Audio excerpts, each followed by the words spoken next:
You mentioned the Steelers had to play this game, pretty much the bulk of it without Le'Veon Bell, their top offensive player, with what he's able to do not only on the ground but through the air. Speaking of through the air, B-Mac, I wonder how much this player would have made a difference. And we rarely remember that Martavis Bryant, during the course of the season, while they were scoring all those points and winning 9 straight games, you forget that this guy at 6'4", 220, who runs a 4.3, is one of the most legit deep threats and big play receivers in the NFL. How much do you think they missed Martavis Bryant this season, with this game, of course, being the one that we focus on? Because if Martavis is there, Kobe Hamilton had some drops, Sammy Coates had some drops.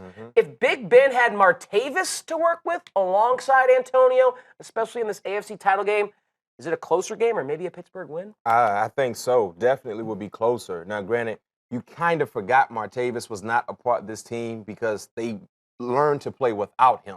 But in a game like this, when you're playing good on good in a playoff atmosphere on the road, and you saw how Bill Belichick and Patricia was able to neutralize Antonio, if you had number 10 on the opposite side, you can't just devote all your attention to Antonio, because we know he can take over a ball game. He's done so far early in his career.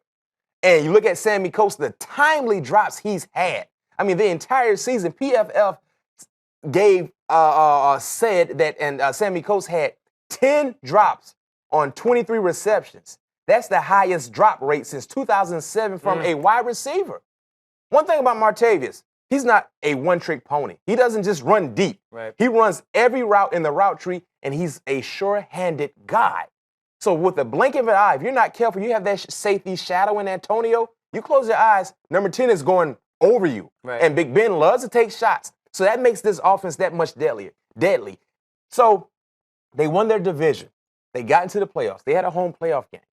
They were able to weather the storm without Bryant. Right. But when you're playing against a team like the Patriots, and you're supposed to have one of the best up-and-coming receivers on your team, and he's not there, tonight is where they saw how much they missed him. Yeah, I agree with that. They didn't really miss him during the regular season because they were able to get by with Antonio Le'Veon. But when you're playing good on good, you need all your good. Yes. And Martavis is right there next to Antonio as the top receiver on this team. And missing him, I don't know if it would have made the difference, but I have to imagine Ben Roethlisberger would have had a little bit more success if it was Martavis on the other end of some of those passes rather than guys like the Hamilton confidence. and It Sammy just Coates. boosts the morale of the team.